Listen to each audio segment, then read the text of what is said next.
Video එක නැරඹීමට පැමිණි සියලුම දෙනා විශ්මතන්නේ YouTube channel එක වෙත සාදරයෙන් පිළිගන්නවා.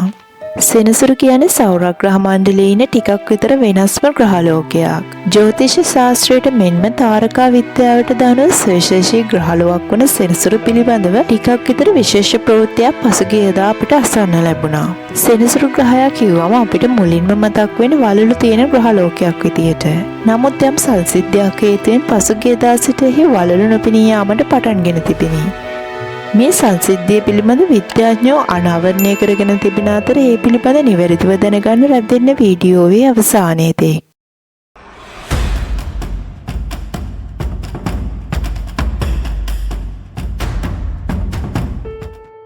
සෙනසුරු කියන්නේ පෘථිවි ග්‍රහලෝකයේ පිහිටා ඇති සෞරග්‍රහ මණ්ඩලයේම පිහිටා ඇති සූර්යාගේ සිට පිටතට තිබෙන සායවන ග්‍රහලෝකයයි.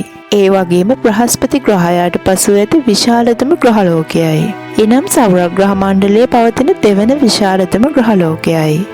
සෙනසුරු ගැන පොඩ්ඩක් විතර කතා කළොත් සෙනසුරුහි සමකය ඔස්සේ විශ්කම්භය කිලෝමීටර් 1,20,000ක් වන අතර ඒ පෘථිවි විශ්කම්භය මෙන් දස ගුණයකි.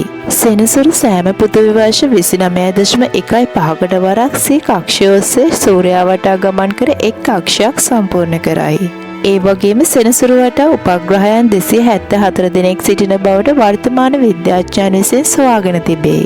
ඒ අනුව සෞරග්‍රහ මණ්ඩලයේ වැඩිම උපග්‍රහයන් සිටින ග්‍රහයා බවට පත්වෙන්නේත් මේ සෙනසුරුයි.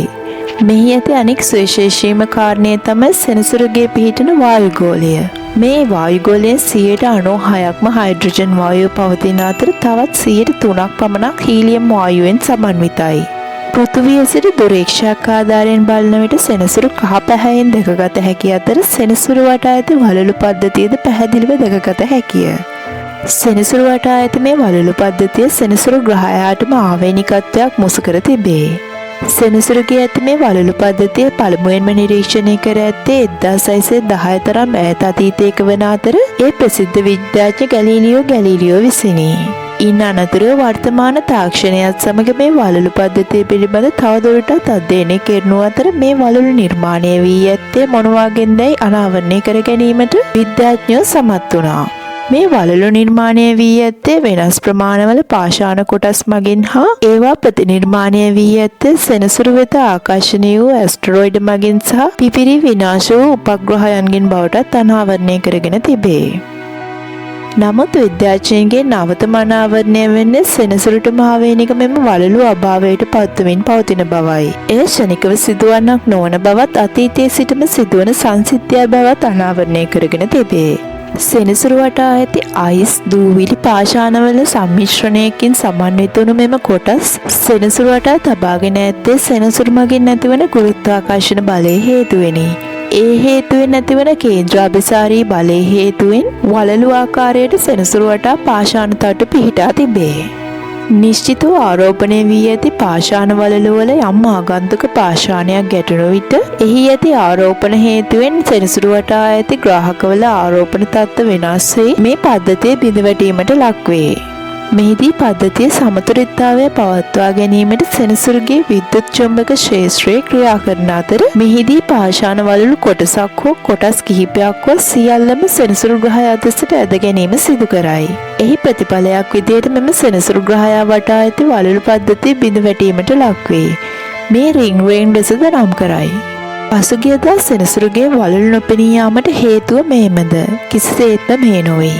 සෙනසුරුගේ ඇති මේ වලලු පද්ධතිය ඉතාමත් තුනී. මේ සෞරග්‍රහ මණ්ඩලය සමග සැසඳුවහොත් නොසලකිය හැකි තරම් කුඩා අගයකි.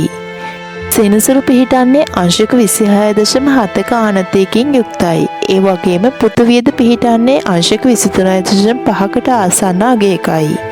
එක්තරා අවස්ථාවකදී පෘථිවිය හා සෙනසුරු ගමන් කර සෙනසුරුගේ තුනී වලලු පද්ධතිය පෘථිවිය හා සමපාත වෙනවා.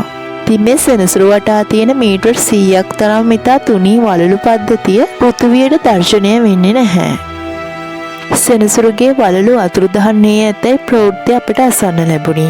මේ ඉතා දුර්ලභ සංසිද්ධියක් වන අතර පසුගිය 23 වැනිදා සිදු වූයේද මෙම වේ. මේ සෑම වසර 13-15 අතර කාලයකදී සිදුවන අතර මේ නොපෙනී යාම වගේම සෙනසුරු උපරිම දීප්තියකින් දිස්සන කාලයක්ද මේ අතර පවතී. මේ සංසිද්ධිය පිළිබඳ ඔබේ අදහස් කාලින් කමෙන්ට් කරන්න. සුබ දවසක්.